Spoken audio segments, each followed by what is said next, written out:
I have been part of speedrunning community in this game for quite a while now, and I thought I'd seen it all. Records getting smashed by Haiku, world records stolen away, also by Haiku, Vulp taking the lead from Haiku. You get the idea. But in all that chaos, I almost missed something truly unique, a new trend, if you can call it that. A simple yet insanely powerful idea: rocket boosters.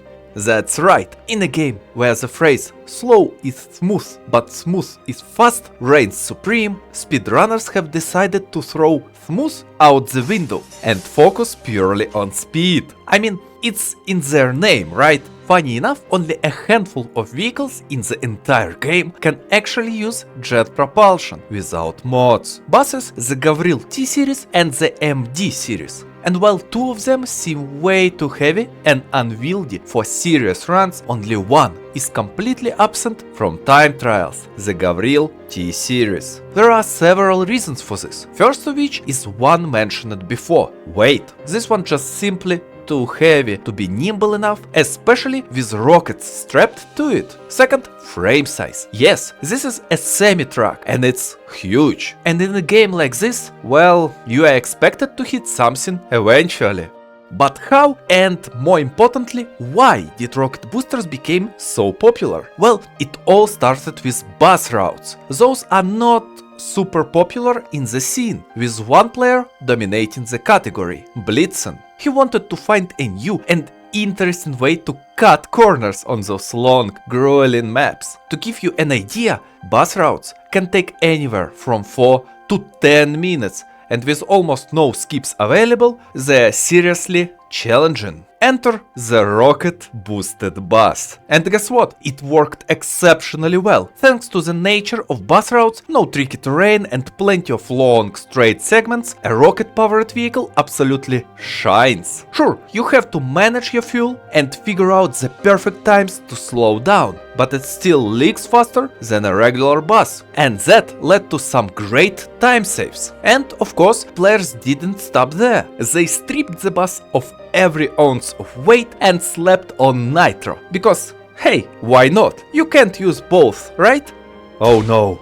Some runners did try to use the rocket bus on other maps, but it didn't work out. It was too big, too slow, basically way too cumbersome. And so, for years, the rocket bus was left to dominate just the bus routes. Granted, there are a lot of those, this type of gameplay was not for everyone, so only a very limited number of players really tried to push time there. But then, about a year ago, the Gavril MD series was introduced. At first, nobody thought much of it. People tried it out, shrugged and moved on. Until about 2 months ago, when Blitzen casually dropped this in the community Discord.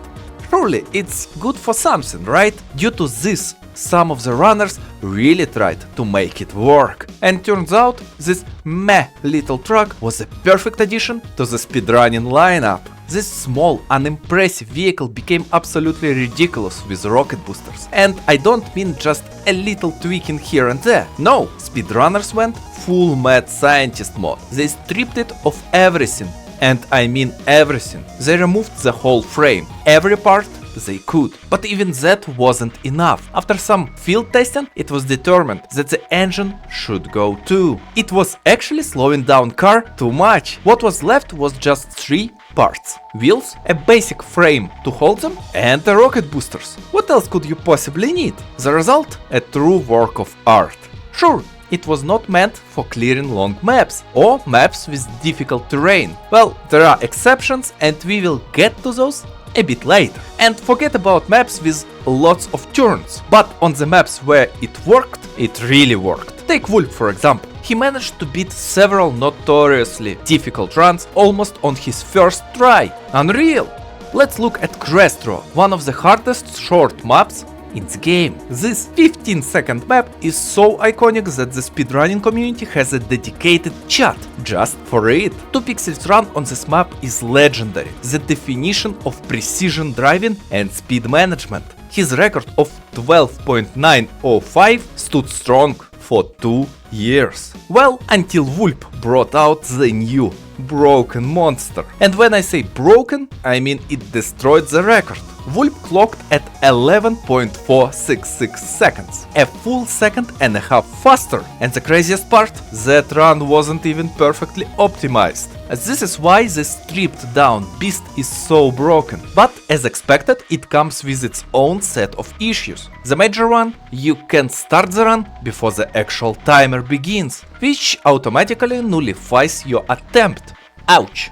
Other problems include having no control while the boosters are firing and the painfully low fuel volume. Even with those limitations and the need for a delay at the start to avoid disqualifications, it's still faster. And that's probably the most ridiculous part. This setup is usable on a variety of maps, but as I mentioned earlier, it's mostly limited to straight tracks. Drag strips were the first to fall, which was no surprise. It's a straight line, nothing is stopping you from rocketing your way to victory. Then came the grid map challenges like the high speed ring. Despite a few turns, the overall design and short length of the track made the setup a viable option. Halfpipes challenge was next, and while you might expect this to be tricky, turns out it was surprisingly easy. Rocket boosters are just that powerful. But all of that was just the beginning, the start of something truly unique and exceptional. Something that could only happen in BeamNG. And its name? Simple: Rocket Sled. This is essentially the best vehicle in the game for straight line driving. And here is how it looks. But how did it evolve to this point? Well, speedrunners took one look at the previous setup and thought, what else can we remove? Turns out the answer was wheels. I'm convinced that if the game allowed players to race as nothing but a giant rocket booster, speedrunners would have gone for it. But hey, we work with what we have got. And so we now have the most powerful vehicle in the game. Of course, it's not without its drawbacks. The biggest issue? Turning. No wheels means no turning at all. Even the small bump can cause the sled to veer slightly. But for drag races, that doesn't really matter, does it? And that, my friends, is the story of how speedrunners took one of the simplest ideas, rocket boosters, and turned it into a phenomenon. From buses cutting corners on long routes to the absolute insanity of the rocket sled, BeamNG has proven once again that it's not just a game, it's a sandbox for pure creativity and chaos. What is next for speedrunning? Who knows? Maybe the devs will finally let us slap rockets onto a pigeon and break records in the most ridiculous way